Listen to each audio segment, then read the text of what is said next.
In the Mahabharata, most of the Maharathis fought in the Kurukshetra war. Some didn't. But the strongest of them. Number 10. Abhimanyu, one of the precious few who could break into the Chakravyuh. A fine example of valor. Held his own against the Kaurava elite, although that may have been because he knew he was going to die and that he had nothing to lose.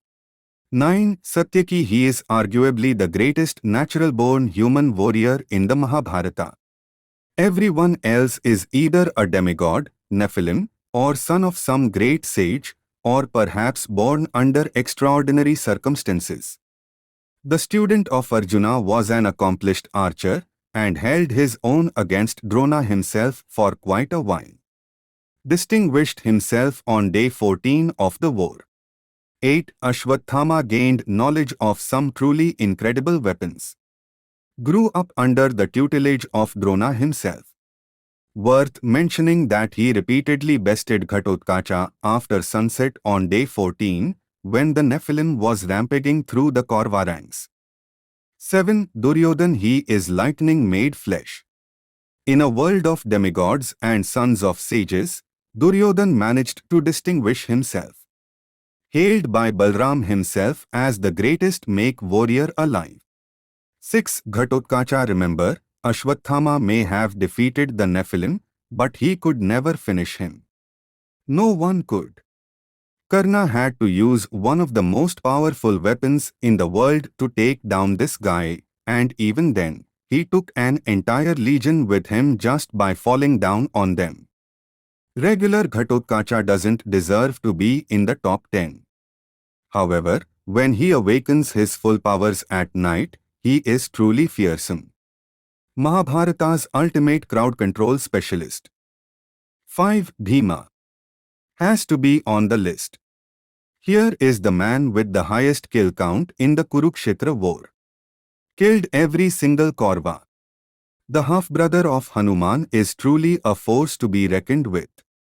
Bheeshma diced his great Guru Drona by angrily smashing 17 of Drona's chariots in succession when he refused to let him pass. Not to mention, his seed gave rise to other monsters like Ghatotkacha and Barbarika. 4. Drona, the great preceptor. Extremely proficient in all forms of combat. Lord Krishna had to resort to deceitful means to end him. Drona carries Brahma's invincible sword Asi, and thus cannot be killed when armed. 3. Arjuna. That's right. The famed greatest archer. I rate him higher than Drona, because Arjuna always kept Drona in check during the war. The Acharya tried dozens of times to subdue Yudhishthira to end the war, but his plans were foiled most of the time by Arjuna. Drona and Arjuna are probably equal in skill, but Arjuna is a demigod. Plus, Drona admitted that Arjuna has better shooting reach and speed. 2. Karna, the disciple of Parshuram. Had to exchange the greatest defense, Kavach and Kundal, for the greatest offense, Vasvi Shakti. If he had retained the armor he had at birth, not even Barbarika's arrows could have killed him. Karna overcame all odds to defeat everyone who ever stood in his path. He soundly defeated the monstrous Bheeshma, destroyed Ghatotkacha, and when he finally picked up his true bow Vijaya, he only did this after Drona died. Not even Arjuna with Lord Krishna's help was a match for him. Karna got ultimately done in due to his misfortune, nothing more. Destiny went out of its way to deal him the worst hand. He was abandoned by his mother, cursed by his guru, hated by his brothers, rejected by other kings, all of whom were lesser men, berated by his own charioteer, deceived by the king of the gods, and scourged by the very earth itself. 1. Bheeshma, the man who stalemated Parshuram. Arjuna could at least hold his own against Karna, but he was never any match for the great Bheeshma. The man almost transcended the level of Maharthi. Among all the people who participated in the war, Bhishma was the closest to a Timaya status. Not even Vizyadhari Karna can defeat Bhishma. His skills and knowledge are absolute.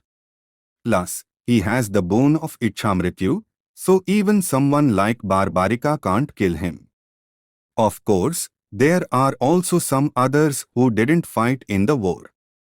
Hanuman, Parshuram, Krishna, and Balram are greater than all these men. Of these, only Lord Parshuram is considered an Atimaharthi class warrior, a status that he shares exclusively with Indrajit. Lord Krishna, being omnipotent, is off limits, meaning Parshuram is the only Atimharthi and the most powerful warrior in the entire Dwapara Yuga.